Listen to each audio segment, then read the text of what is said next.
Separah apakah tingkat kepercayaan yang begitu menyusut kepada saudara kita yang mengalami mimpi baik, sehingga seringkali acuh tidak peduli dengan mimpi yang diceritakannya.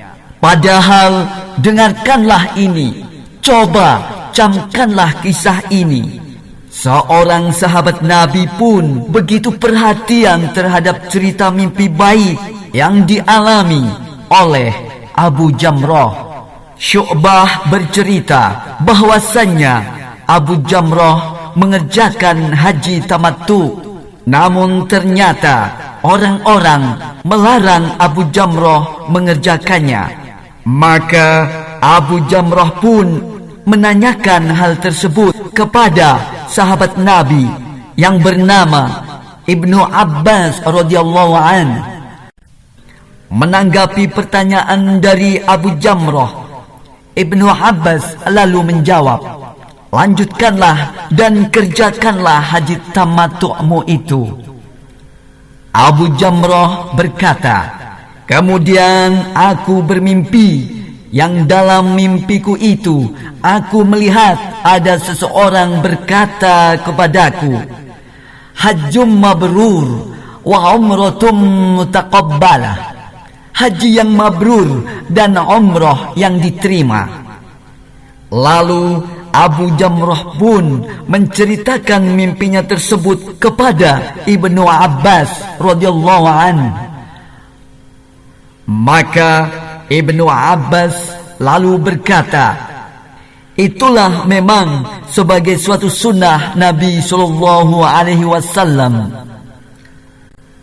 Abu Jamrah kemudian melanjutkan perkataannya, "Lalu dia, Ibnu Abbas, memerintahkan kepadaku, 'Berdirilah di hadapanku, karena aku akan memberimu bagian dari hartaku.'"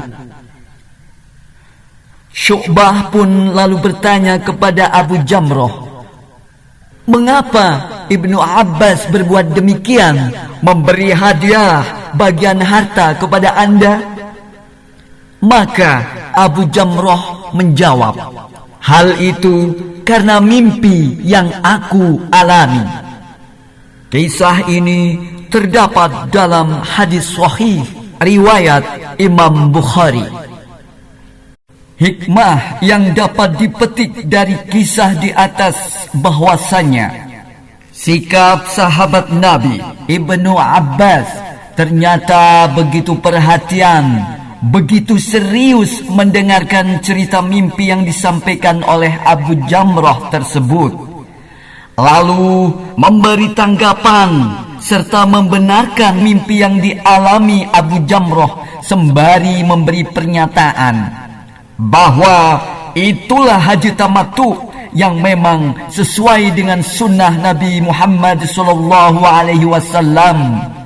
Bahkan kepada orang yang bermimpi, yakni Abu Jamrah, oleh Ibnu Abbas kemudian diberinya hadiah berupa harta karena mimpi benar yang dialami oleh Abu Jamrah. Di antara jenis mimpi memang ada mimpi yang tidak bisa diartikan apa adanya, melainkan diperlukan penakwilan terhadap mimpi tersebut. Berkenaan dengan takbir mimpi atau takwil mimpi ini, maka coba dengarkanlah apa yang dipesankan oleh Rasulullah SAW kepada Ummul Mukminin Aisyah radhiyallahu anha berikut ini.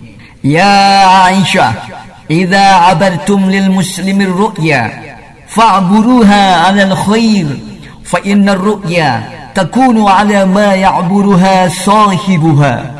Wahai Aisyah, apabila engkau menafsirkan mimpi seorang muslim untuk muslim lainnya, maka tafsirkanlah dengan kebaikan, karena sesungguhnya mimpi akan terjadi sesuai dengan yang ditafsirkan oleh orang yang menafsirkannya.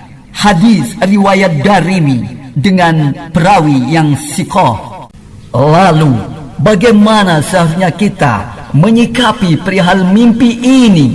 Nabi Muhammad sallallahu alaihi wasallam bersabda, "War-ru'ya salasah, faru'ya salihah busyra min Allah, wa ru'ya tahzin min asy-syaitan, wa ru'ya mimma yuhaddisul mar'u nafsah.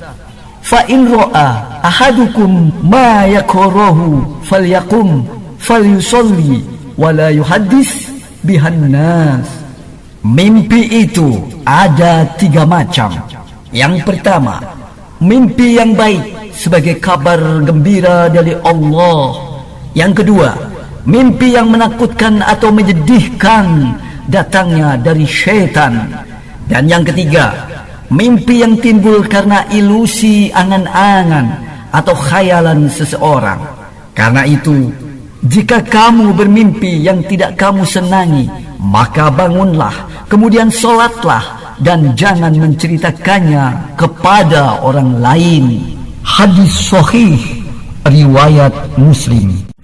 Di antara etika atau cara menyampaikan, cara menceritakan mimpi baik adalah Rasulullah sallallahu alaihi wasallam bersabda seusai dari mengerjakan solat zuhur, "Hal ra'a ahadun minkumul lailatar ru'ya?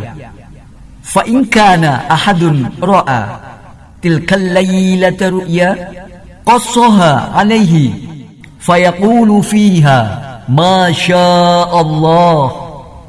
Adakah di antara kalian yang bermimpi semalam? Bila ada seseorang di antara kalian yang bermimpi lalu menceritakannya, hendaknya ia mengatakan Masya Allah, atas izin Allah. Hadis riwayat Ahmad dengan sanad sahih sesuai syarat Bukhari Muslim. Berkali-kali saya ulangi pernyataan bahwa ar-ru'ya shalihah, mimpi baik itu berasal dari Allah, dan Allah itu adalah Al-Haq, yang maha benar.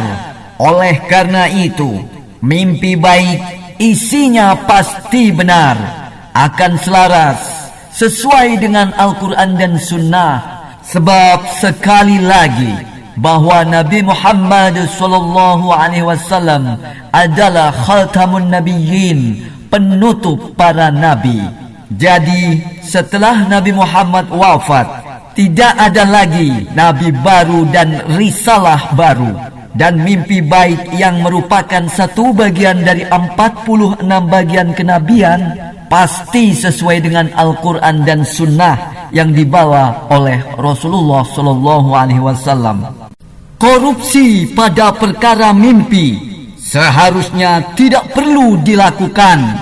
Mengaku-ngaku mimpi padahal tidak bermimpi, menambah-nambah atau mengurangi cerita mimpi yang telah dipercayakan oleh Allah kepada seseorang sungguh merupakan perbuatan a'zamil fira, kebohongan atau kedustaan yang besar yang dilakukannya, dan resikonya adalah wa yu'adzabu 'ala dzalik, dia akan disiksa atau diazab tentang perkara yang demikian itu. Jadi, faktor kejujuranlah berlaku untuk orang yang menceritakan mimpi. Sementara itu, faktor kepercayaanlah berlaku untuk orang yang mau mendengarkan perihal mimpi.